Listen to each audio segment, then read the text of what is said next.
TV show on the hot seat, we in the zone. All things ruthless, let your passion be known. Indie films and TV, we're bringing the heat. With fresh interviews, can't accept defeat.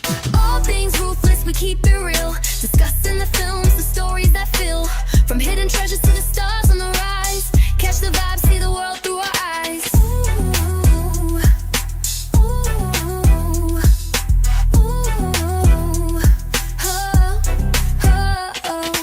Break down the plot, sharp like a knife. Unpacking the moments that bring stories to life. In all things ruthless, it's about you. You should follow us and see it through.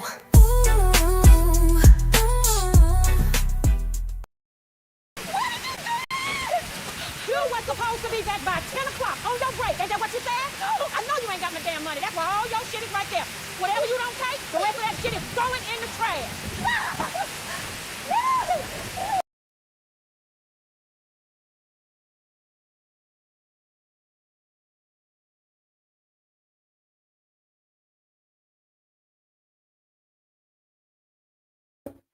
Oh my God, y'all, what is good? What is good? What is good? All my ruthless addicts, all my ruthless fam, thank you so much for tapping in, tuning in, kicking it right here with your girl Tika Deshawn right here at All Things Ruthless. Shout out to the TikTok fam. I see you guys. Go ahead and give me some of those likes. Tap that screen, tap.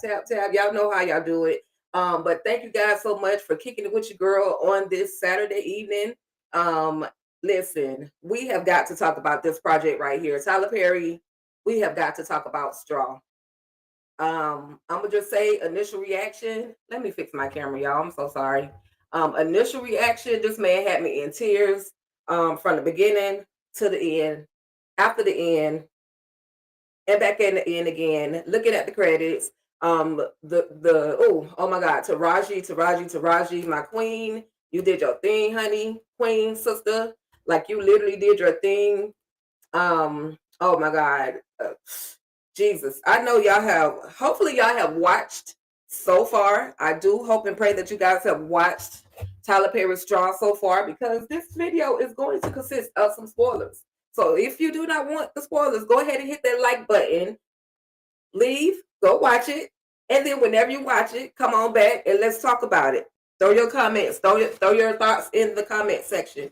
Let me know how you guys are feeling about Tyler Perry's Straw. So listen, we'll just go ahead and dive right on in, because the description for Tyler Perry's Straw is as follows. A single mother navigates a series of unfortunate events, leading her down an unforeseen path where she becomes embroiled in a situation she never envisioned, finding herself at the center of suspicion in an indifferent world. Oh my God, y'all, I had to take my time and read that one, because it's not what you think. It's not what you think. This movie is not what you think. And listen, tonight, y'all, today we're going to have some real, honest, truthful conversations. I want to hear y'all thoughts. Please let me know. Let me know what you guys are thinking, how you guys are feeling about Tyler Perry's Straw. I've heard some people say, oh, this is not Tyler's best work. Bruh, sis, really? Really? Let me see what you can do. That's all I can say. But you know, at the end of the day, y'all know I am a Tyler Perry fan. I'm just a Tyler Perry fan. I just appreciate him for who he is and what he brings to the community. He doesn't just bring to just the world itself. He definitely contributes to the Black community. He's paying these actresses more than what they are worth, or I would say what they are worth. But to me, the dollar signs, you know, it's just straight. He's doing what some people in Hollywood and even some of our own people aren't either able to do or aren't willing to do. So with that being said, y'all, make sure, just go ahead, drop your comments. Let me know how you are feeling about Tyler Perry's Straw. Good, bad, and indifferent. It's okay. We can agree to disagree. Hey, I may agree with some of the stuff that y'all have to say, but just, you know, it's okay. Honesty is the best policy. I feel, you know, I just want you guys to be honest. So we're going to have a true, genuine conversation about the things that we have seen in Straw. With that being said, the cast consists of the one and only Taraji P. Henson, aka Janiyah Wilkinson. We had Sherry Shepherd, who portrayed Nicole. Nicole was also the bank manager. So that's her job in this particular project. Then we have Tiana Taylor, who portrays Detective K. Raymond. We've got Sinbad, and it was so awesome to be able to see Sinbad back on the screen. I just love, seeing him back on the screen. He portrayed a homeless guy by the name of Benny. We had Rockman Dunbar, who plays Chief Wilson, one of the police, the chief of the police officers. We had Ashley Versher, who played Tessa, and I'm gonna just tell y'all straight up, Tessa was getting on my nerves. I understood Tessa was, nervous, but Tessa was definitely getting on my nerves. We had Mike Merrill, who portrayed Detective Grimes, and Glenn Thurman. Bruh, you are no longer one of my favorite characters, one of my favorite people. We knew him from a different world. He was Colonel Taylor. In this one right here, in this Project Straw, he's definitely not Colonel Taylor. He portrays a store manager by the name of Richard, and he does her so wrong, which is why I'm so upset with him. Hey there, Michelle Kiki Walker. Hi, what did everyone think about it? Listen, I want to know what everybody thought about it as well. Me, thoroughly, honestly, I cried and I cried again and I cried and I cried some more. So with that being said, y'all, we have Rhea Dunham, or Chalet Monique, who plays Rhea, which was Janaya's daughter. Janaya's daughter. Then we have Diva Tyler, who was Isabella. We had some older people that were in the cast, that were inside the bake scenes. We had some people that you might recognize from Country Wayne skits. We had Jeremy, aka Jay, from the Country Wayne skits. We had him in this project. And one other person, Tilky Jones. I don't know if you guys remember him from Tyler Perry's Ruthless as the camera guy. Well, he portrays the butthole of an officer who is going to be the one that we're going to talk about, who ends up running Janaya off the road, y'all. And that dude really pissed me off. But we're definitely gonna dive in. Let me look at one other comment. It's a long one. Let's see. I looked at when a person loses a child, how mentally affected her she was. She had a breakdown. She never overcame it. You're right. And we're definitely going to dive into that. We're going to dive into that statement.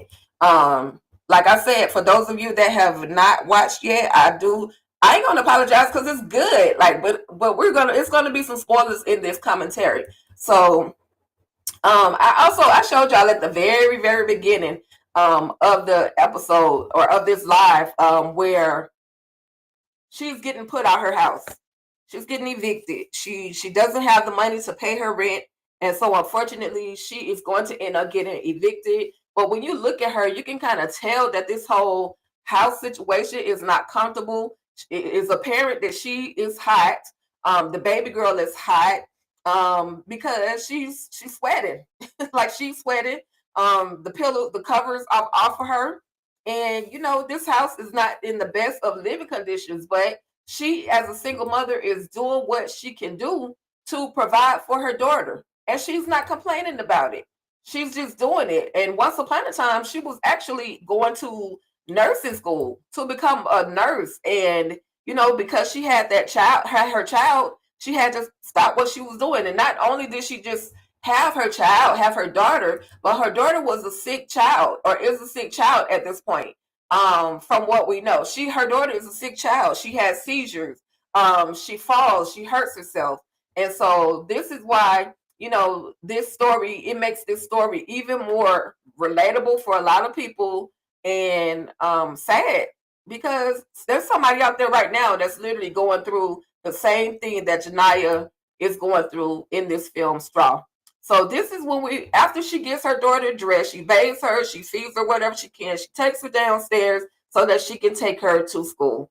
So on the way down, Benny, who is portrayed by Sinbad, he says, "Hey, Janaya, let me get some money, let me get some change. You got any change?" And of course, he's homeless, so he's asking. Homeless people don't mind asking for help. And so, she's like, well, Benny, I really don't have anything. I got to pay my rent. I got this, and of course, when she does, she has, it's clear that Janelle has a very good heart, because even though she barely has anything, she still goes down in her purse and give this man some money. But upstairs is the landlord from hell, y'all. Shout out to Shell Purcell. She absolutely did her thing as the landlord by the name of Gloria. She was, like I said, the landlord from hell. She wanted her rent money. And so Janae's like, I'm going to be back at 10 o'clock. I just have to go pick up my check. I'll bring it when I, take my lunch break. I'll make sure I bring the money back to you. And, of course, the landlord is up there cursing and just mad disrespectful. But my thing is this, whether this is a Section 8 project, whether this is a HUD project, whatever it is, regardless of what type of place it is, the living conditions should be way better than what they are. And unfortunately, those living conditions are not the best. But as a landlord, she still wants her money. And so Janae's like, well, can you at least ask him to turn his music down so my baby girl can, sleep at night? The music is always so loud. And the landlord gets smart and says, well, he pays his rent. And so, Janae, she doesn't really talk back. She's not argumentative. She's not, pitching a fit about none of this stuff. She's just like, okay, she's humble because, she has to be she kind of has to be humble. But to me, Janaea comes off as like a soft-spoken, humble individual that is struggling and just trying to do her best to make things work. So she makes her way over to her baby girl's school. She drops her off and she waves at the teacher, and the teacher or the principal, she gives her like a strange look on her face, like, okay, like she gives her a certain look. And she also is telling the baby girl, listen, I'm going to bring you that $40 because the baby girl told her that the principal or that the teacher, was picking on her about her not having money to pay for her lunch. And so, that she said that in front of the kids in the school, and the kids, of course, are making fun of her. And so Janae, she is struck. She knows for a fact that she needs to take her baby girl her lunch money at school. And so she definitely does. She does what, she has to do. She goes into work. She clocks in. Of course, the manager is already there, giving her the business, talking trash to her, straight up disrespectful. Colonel Teller, sir, you are no longer Colonel Teller to me. You are a jerk of a manager. And that's just my opinion. Let me know your thoughts on this manager, this store manager. And I see if he was like a store owner, but he gatekeeping and don't want to give people their money or anything. But at the end of the day, we are at the register, and Janae's like, she goes ahead and she does like her manager tells her. She opens up the register. She start, swiping this young lady's, scanning this lady's food.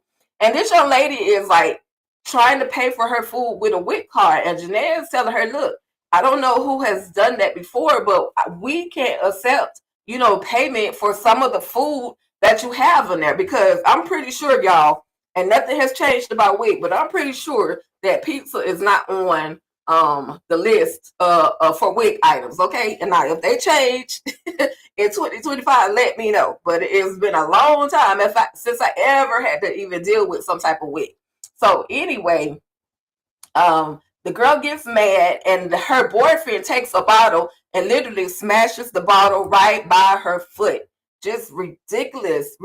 So she goes to the back, and her friend comes to her, the one other girl that she knows in the store, and she gives her, she's trying to give her some money. She was like, look, girl, I got extra to spare, and I just want to help you out because, I know you're going through some stuff. I can tell that you're going through some things. And so Janae, she is so prideful that she doesn't want her money. And she's telling her, it's okay. I appreciate the help, basically, but I'm okay. We get paid today anyway, so I'll be able to, pay my bills. So the friend goes back up to the front, and Janaya, she gets a phone call. And on the other line is the school. School telling her she needs to come out there to the school, and she's telling her manager, okay, just one moment, I'm coming. The school is on the phone for my daughter. And so, of course, he is, like I said, the jerk that he is. You got 30 minutes to get to her school and come back. So she sees that there's the bank right there. And she's like, okay, well, I can at least get the $40 out of the bank and going on ahead or out the ATM and go ahead and take it on to my baby girl's school. So the ATM is not allowing her to take the last $47 out of her account. All she wants is literally $40. But according to the Nicole, the bank manager, she's telling her that the reason why the bank is not letting the ATM is not allowing you to take out the money because it sends an alert that will cause the account to actually, close because it's, below the balance that it's supposed to keep. So, of course, the line is already long when she walks into the store. So she's trying to like, please, like, I just need $40. I literally just need $40 to go and take it to my daughter's school. But she's telling her the line, you got to stand in the line. And it's like, you don't see the distress on her face that I know you're not trying to make an exception, but like, let her get her $40 so she can take it to her baby girl's school. But that's one obstacle that's in her way that's stopping her from getting to her daughter to take her that $40 to get back to her job on time. So she goes to the school. She's trying to give the $40 to the school. But the lady is saying, she's trying to give the money, for the school, but she's saying, no, the baby, the social worker talks to Janiyah as well as the principal. And she said that, the baby girl comes to school dirty. She comes to school and she's hardly eating, or she comes and she's really, really hungry when she makes it to the school. And Janiyah is like, listen, I know I don't have the best and the most, but I do my best to make sure she can eat whatever it is we do have. Please don't take my child. So basically, at this point, CPS has made their way to the school to take her baby from her. And then she's like, okay, she kind of accepts that this is what has happened. But in the meantime, she still needs to go back to work so she can have a job. And also so that she can pick up her check to pay her rent because landlord threatening to put her out. So in the midst of her trying to go I think she was headed back to work. I'm pretty sure she was headed back to work at this point. This jerk, this police, who we find out later is a police officer, he literally throws some type of coffee at her car. Then he literally rams her car and runs her off of her trail to be able to drive. So then she's stuck in the middle of the road. Her car is stalling. And this female police officer comes up to her. In the meantime, the lady is questioning her when in actuality it's his fault. He rammed her and pushed her off the road. He was the one that hit her car to where her car is literally facing traffic and in the way. So once this guy tells her, I'm going to get you and you better hope she doesn't lock you up because if she does, I'm going to end up, unaliving you. He is a straight up jerk. Straight up jerk. He played his role. That's all I can say. But anyway, then she gets in the car. She finally, the other police officer is finally able to get him to just go on out the way because he's just doing way too much. She sits down. Janae sits down in her car, and Janiyah sits down in her car. And unfortunately, she gives the female police officer, her insurance information, her registration, and unfortunately, her registration is restricted, or it is, it's basically shut down where she really ain't supposed to be driving her car. But she tells the police officer, please just give me a chance. I was picking up my check today and I was going to make sure that I paid. I needed to pay my rent. I had, this and this going on. And I just please don't tow my car. This is really all I have. And so now the police officer has no sympathy. And that's the Atlanta police. Like, they don't care if you don't have insurance or your car is not registered. They have no problems with towing your vehicle. Now, I'm sure some people can get away with it, but not everybody.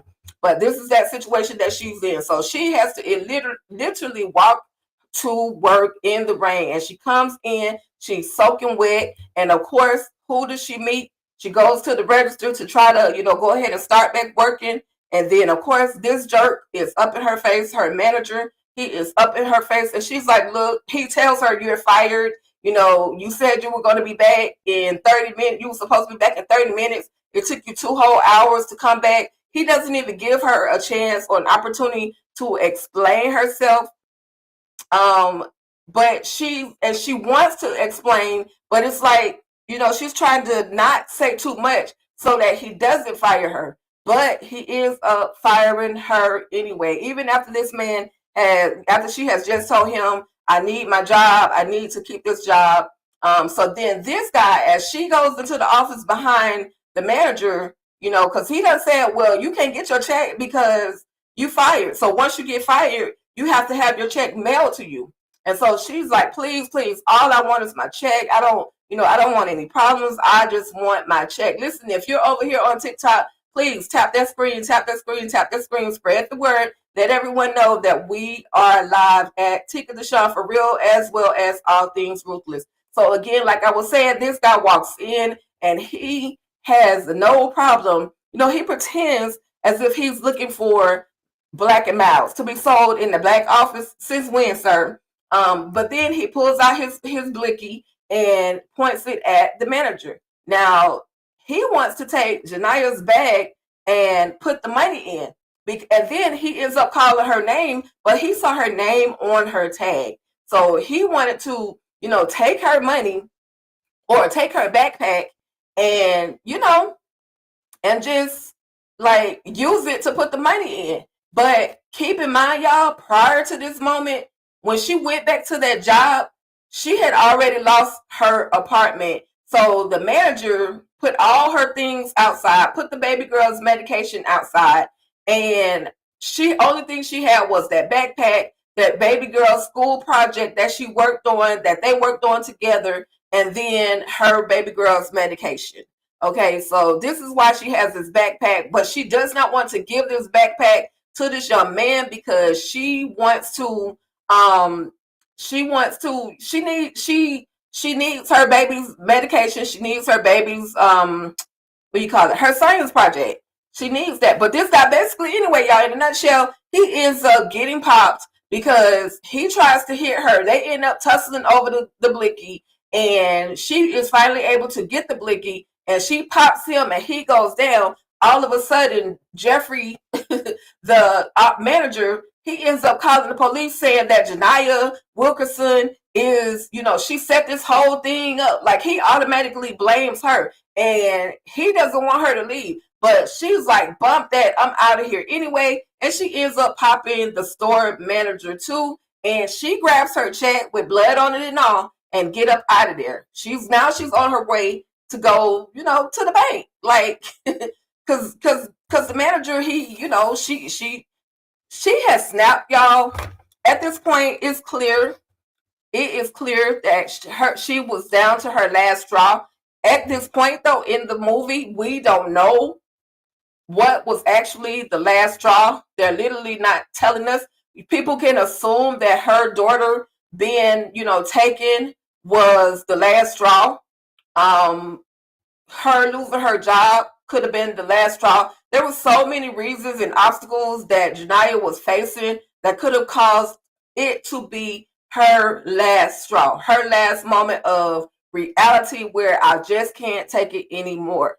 And so she goes into the bank. Initially, the bank door was locked, but Nicole, the bank manager, said, "Go ahead and let her on in," because she holds up her check at the door, and she says, "Okay, let her on in." So she goes up to the register, to the desk, and Tessa is like, "Well, where's your I need your ID so I can go ahead and cash your check." And Jania is like, "I don't have my check right now, but y'all have helped me before." And she was like, "Well, I'm sorry, I can't cash a check without an ID card." So she says, "Well, the manager can help you. Talk to the manager and see what the manager says." And Jania's like, "Nah, bump that." She pulls out that blicky that she took from the homicide that she just committed, and she puts the blicky on the table.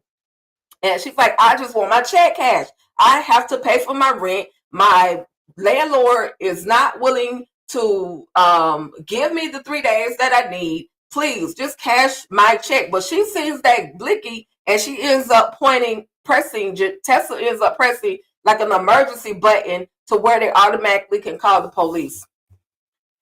And now it's on, y'all. The police are over there at the store where they find the two bodies. And then they receive a phone call saying that that Janiyah is at the bank and Janiyah is trying to rob the bank. Well, in actuality, Janiyah really wasn't trying to rob the bank. She just wanted her check cashed. But nobody was willing to help her. Keep in mind, there were other people in the bank. You had like an older couple and one single lady. And then you had a man, two males that were in there. And of course, along with the security guard, who were good for nothing. That's all I can say.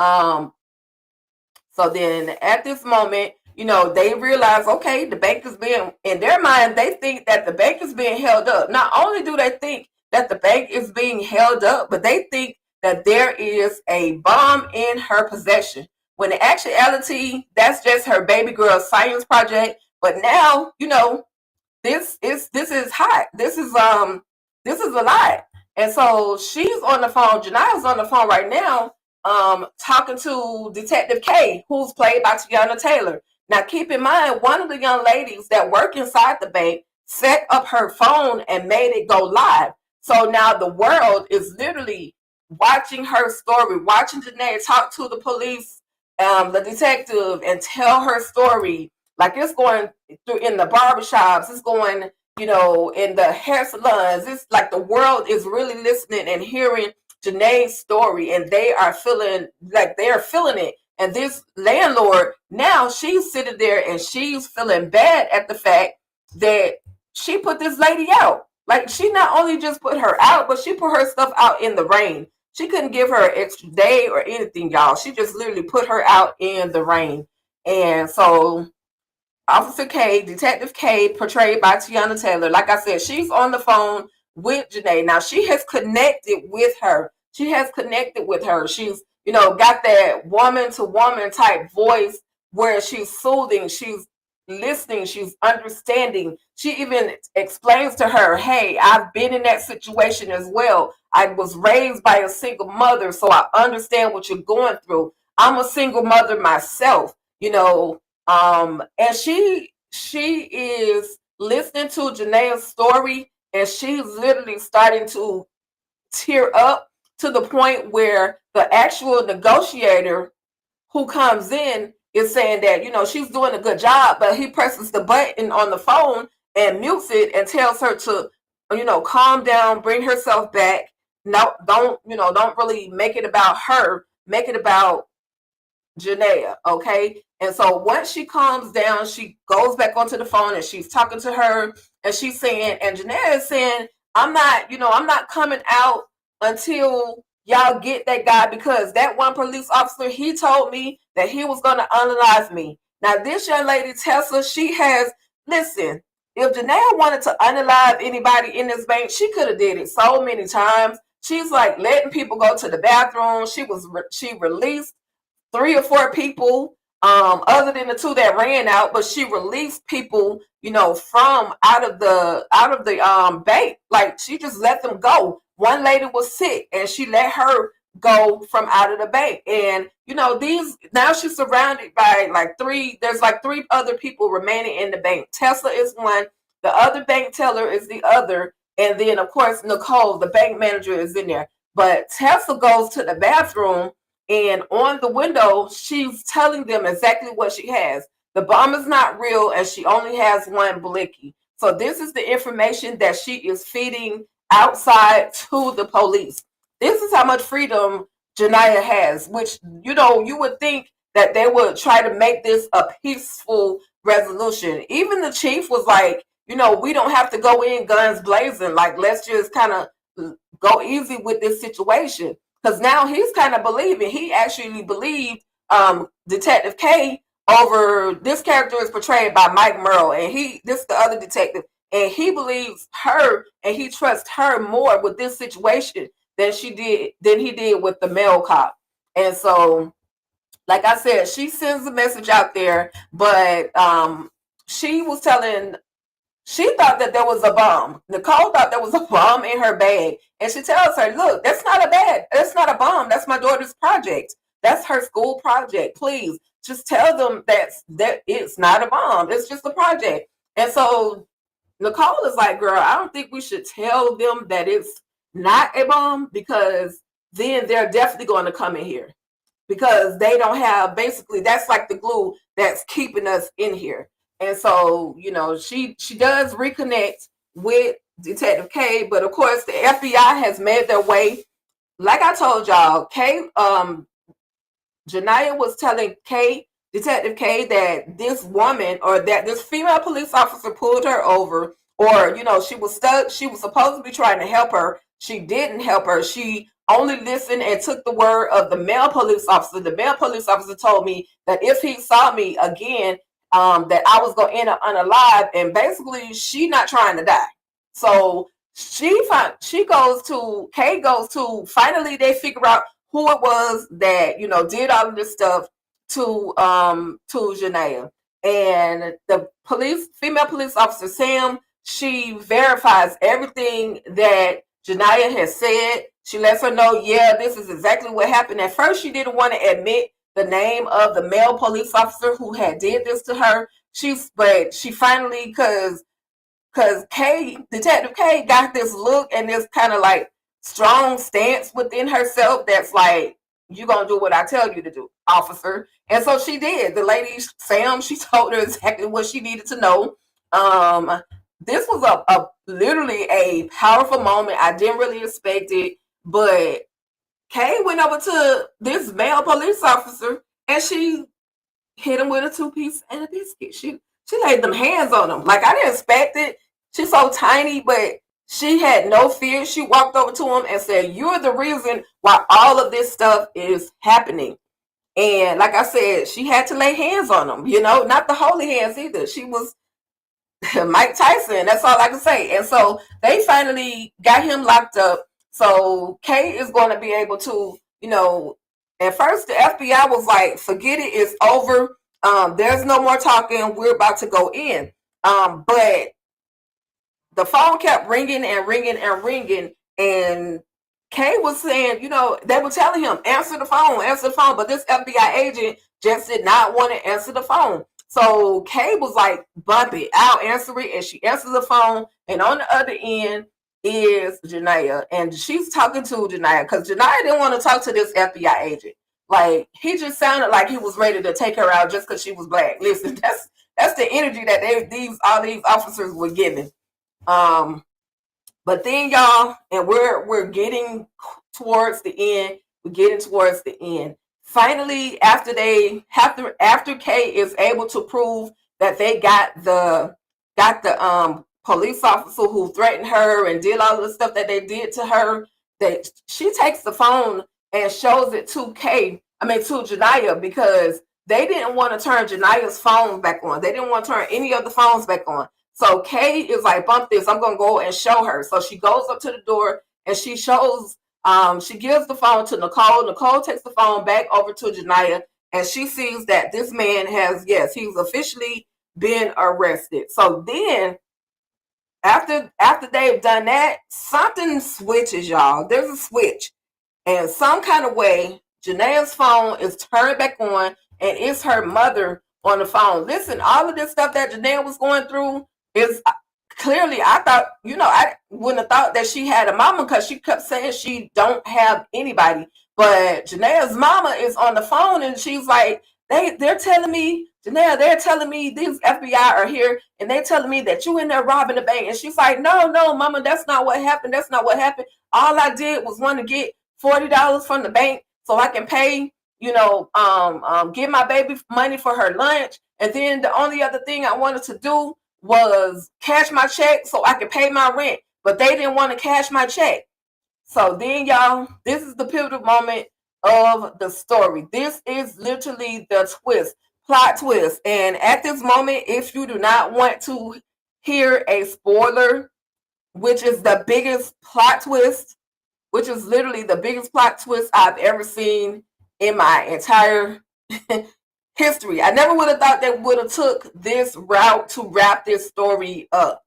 But this was so freaking good and a very, very important moment to the story. A lot of people compare this to John Q. However, this plot twist was way better than John Q. And I'm not just saying that because I like Tyler Perry, because I like Taraji P. Henson, but this plot twist right here was on a whole other level. And so the plot twist is, y'all, Mama tells Janaea that your baby girl died. So this whole time, to me, I came to the conclusion that the fact that her baby girl had passed away at that hospital the night before was the literal moment that she snapped. That was the last straw for her. Literally the last straw. We see her, at the house. We see the headphones that baby girl normally wears.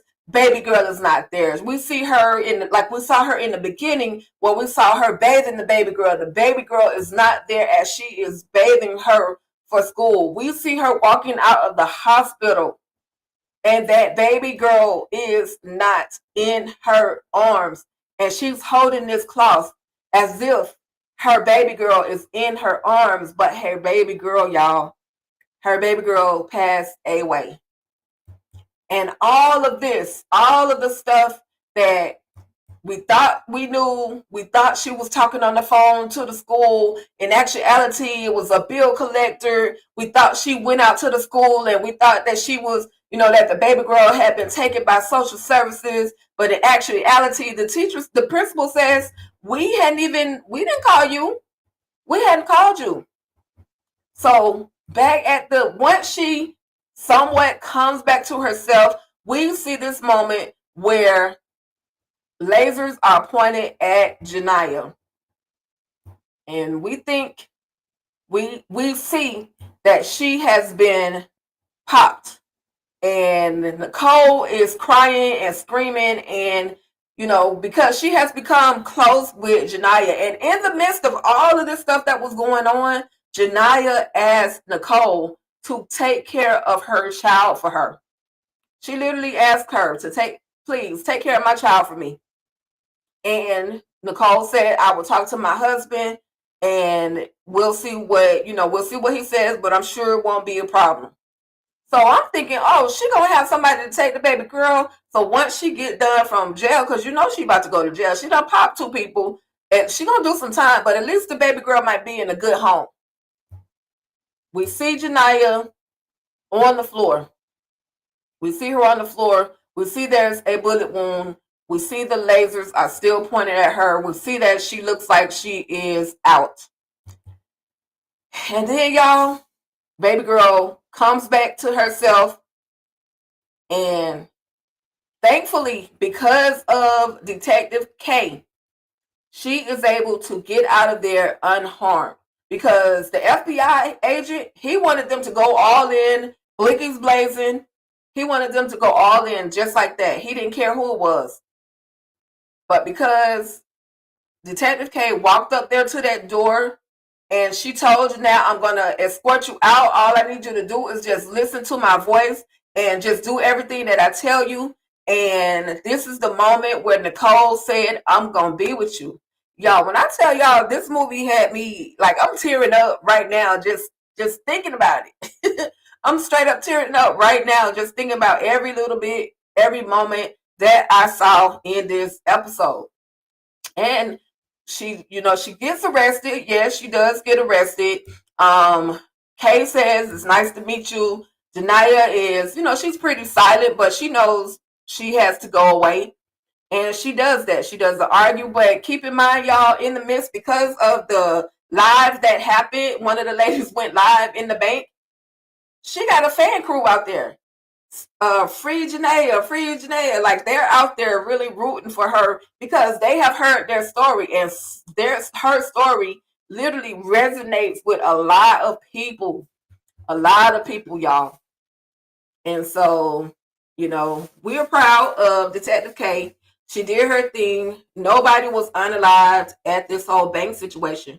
And that was pretty much the end of the episode. Anybody have any particular thoughts on what you saw in this episode of Tyler Perry's Straw. And listen, I just say I can't help but be choked up. Like, a lot of this stuff is relatable. A lot of things that she has gone through, it's like, man, I feel you, girl. I feel you. That single mama trying to handle your baby. The one you got one, even if you got one or two children, one is sick, and you're always constantly going back and forth to the hospital or taking them to the doctor, and medicine costs a certain amount of money, and you don't have the money to pay for the medication, and just a lot will literally make you snap. But let me know your thoughts in the comments. Replay gang, let me know your thoughts in the comments. TikTok, I apologize, I can't see your comments, but let me know. When I will see your message once this live is complete, I will see your message. So let me know, please let me know your thoughts on Tyler Perry's Straw. With that, I do have some thoughts, a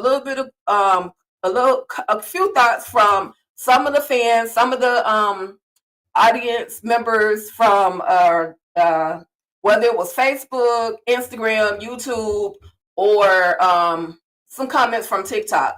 Now, some are not all positive, and some are not all negative. So we're gonna roll with it. Hold tight, y'all.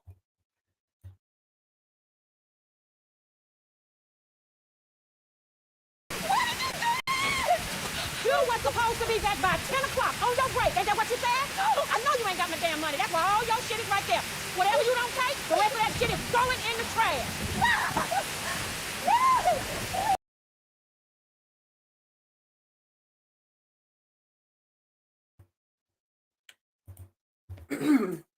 Sorry about that, y'all. Your girl always get choked up towards the end.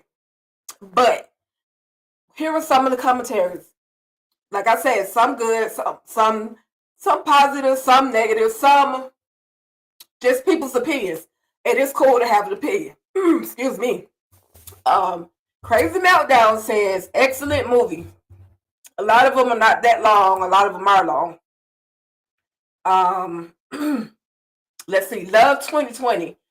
She says, first, if her daughter passed, she would not be at work the next day.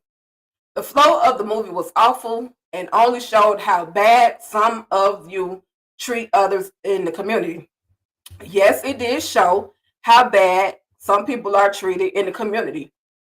But just as I stated earlier, and this is just my opinion, when a person snaps, you literally don't know what they're going to do. So that was for her baby to pass away. That was her snapping moment. That was her moment. And all she knew was to do what was her regular scheduled program. Get up, get the baby girl dressed for school, bathe her and all that stuff, get her to school, talk to her, talk about the project, the normal things that we do first thing in the morning. And so, that's just my thought on that comment. Please, please, please, let me know your thoughts. Let me know your thoughts. Any commentary, good, bad, and indifferent, I'm here for it. I can kind of tell you how I feel about it, and then, we can go from there. Then these are some of the Facebook comments. Just had some sad emojis. They loved it. It was fire. So sad was a lot of the comments. So a lot of this was, okay, this young lady hadn't even seen the movie, but she said, I'm traumatized by the preview. More struggle stories and single Black women struggling and going through hardships. It is what it is, baby. Somebody is living that life. I mean, you may come from a perfect place, but it is what it is. It happens. It's a story. And just like Tyler Perry said when he was, introducing the cast, he said that the reason he wrote this story, he put this whole thing together, is he knows somebody like Janaya. He knows somebody like her. He was he grew up around somebody like Janaya. Like, it is what it is. If it's a traumatizing moment for you, don't watch. That's all I can say. But at the end of the day, they don't do this to other people, other actors, writers, producers that are not Tyler Perry, they don't do that to them. They only do it to Tyler Perry, and that's just my opinion. But again, let me know in the comments. Do you guys think this was one of his worst? This was not his best. This is not his best work. I think it is. And I do believe that he has the potential to be greater. He's already great. I believe in my heart that Tyler Perry has the potential to be even greater than what he already is. That's just my opinion. You know,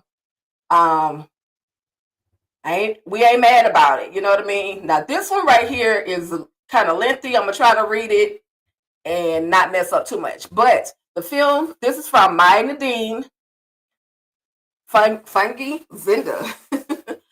This film takes big swings and manages to hit its mark quite a few times, especially with Taraji P. Henson surging the action and emotion forward in overwhelming tidal waves as the lead. Even with its scattered flaws, the dramatic thriller is loud enough in its emotion that even the most heartless of folks will grow a heart, only to watch it get crushed. And she loved the movie. She loved the movie. And, I agree with her. For me, I don't know if people are referring to the way that the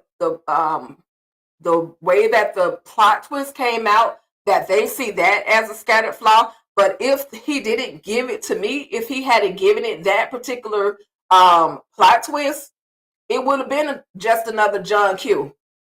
It would have been, one of those movies where, somebody is doing something and they end up unalive. They're trying to, protect their family, or just like in real life, like literally in real life, this young man went on a popping spree, a shooting spree, and because the insurance was not covering certain debt that he had. So y'all can't tell me this stuff ain't real. Like it really happens. Now, it may not happen every single day, but the struggle is real, y'all. The struggle is real. TikTok, please go ahead, keep hitting that like, tap that screen for me. I appreciate y'all. YouTube, if y'all have not yet hit the like button, please go ahead and hit that like button, share it, spread the word. And if you come in late and you think you missed something, feel free to come back, watch the full thing, and type in replay game. I promise you enjoy the commentary.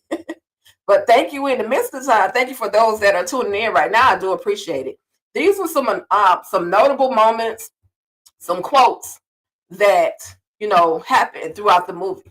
There's a moment where Janae says, I just want to do what's right for my baby.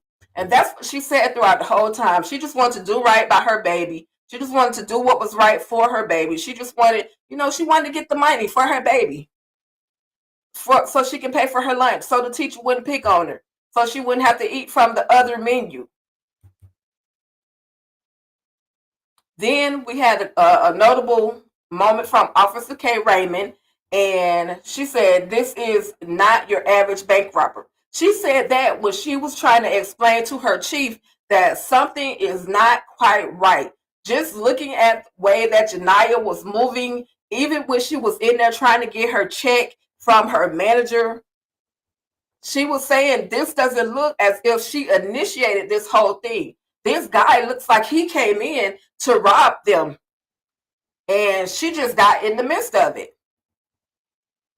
So even though she felt like she was completely by herself, she still had people. Janiyah still had people on her side, and that leads to Nicole Parker, aka portrayed by Sherry Shepherd, who absolutely did an amazing job in this project as well. She said, "I'm right here with you."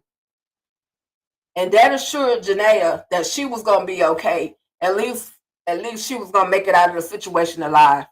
Because she walked out of that bank with her side by side. She told her when to put her hands up. She was right there with her. And so these moments in Tyler Perry's Straw, hopefully they will hit home for someone. Hopefully they will not be just looked at as another bad Tyler Perry project. hopefully someone will just look at it and take a message from it. Matter of fact, there is a young woman on TikTok who has posted that she is Janiyah Wilkerson. Like, she is that person. The things that this Janiyah was going through, she was that person. So, listen, y'all. I just want to say thank you all so much for tapping in, tuning in, hanging out with your girl, Tika Deshawn, right here at All Things Ruthless as we delve into Tyler Perry's Draw. I hope you guys enjoyed the commentary. Feel free to drop more comments. Let me know your thoughts on Tyler Perry's Ruthless. And thank you so much to Michelle Kiki Walker for tapping in, as well as Deborah Coleman. Thank you for tapping in as well. Thank you everyone who didn't comment, but you're still here. Your presence was absolutely my present. For the people over on TikTok, I do apologize that I couldn't see your comments, but I know that you are there. So thank you so much. And make sure you guys follow me at All Things Ruthless over here on YouTube as well. Subscribe to the channel, become a member, and just become a part of the whole Ruthless Addicts. We are keeping this thing going. And for those of you that are new to the channel, I hope you like what you're seeing. Feel free to hit that subscribe button. Subscribe to the channel. Your girl is about 15 or 1,600 people away from having 10K subscribers. And that to me is major. Little numbers still are important. 10K is not little by no means, because it's a lot of work, but I do what I do because I love it. And I hope you guys enjoy what I'm bringing to you guys. So with that being said, some of the things real quick, and then I'm going to be up out of here. Some of the other things that I will be talking about on this channel at All Things Ruthless, I will definitely be talking about Beauty and not Beauty and Black. It ain't back yet, y'all. I can't wait for it to come back, but I will be talking about that as well. But Divorced Sisters, I will be talking about Divorced Sisters. So make sure you guys are locked in for Divorced Sisters. Tyler Perry has come out with another television show. It is it stars LaToya Luckett. It stars Kadeen Ellis. She's going by Kadeen Andrea, so super shout out to her. It's got our the Ruthless fam that know Pierre B. Johnson. He is a part of it as well. He's gonna be a boyfriend that likes to play video game all the time, but can't keep a job. So I'm looking forward to his character in this project as well. And then it also, Portia Coleman is in this one. Jen Sears is in this one. We know Jen Sears, her latest project was her in BMF as the church lady, who the wife thought was messing around with Charles. Well, she's gonna be in this one as well. And so many other. We got me and Rico Lee is gonna be in this one. Last time we saw him, he was in Duplicity. Probably something else, because that man right there keeps working. But that's something that I will be talking about, as well as we're going to do a group panel, a 3-people panel, from my understanding, with EJ the TV Junkie, as well as I believe Lighten Up with Letitia is going to be on that one as well. So it'll be us talking about all things Divorced Sisters. What else am I doing? Black Dagger Brotherhood. I know, y'all. I know that is something totally different than what your girl normally does. But I kind of like this whole vampire thing. Call it what you like. I like this whole vampire thing. So if you into the whole vampire situation, come back next Thursday. I will be talking about the Black Dagger Brotherhood. It's streaming right now on Passionflix. And in the Black Dagger Brotherhood, it has another one of the Ruthless characters in there. Aaron, Alexander Cubis, who portrayed Aaron in Tyler Perry's Ruthless. He portrays Rage in the Black Dagger Brotherhood. So I'm super excited. I love supporting anything that anybody from Tyler Perry's Ruthless does. And, that's just what I do. We All Things Ruthless over here, okay? All right, y'all. Thank y'all so much. And your girl is up out of here. Y'all have an amazing one and stay ruthless. Down the plot, sharp like a knife, unpacking the moments that bring stories to life. In All Things Ruthless, it's about you. You should follow us and see it through.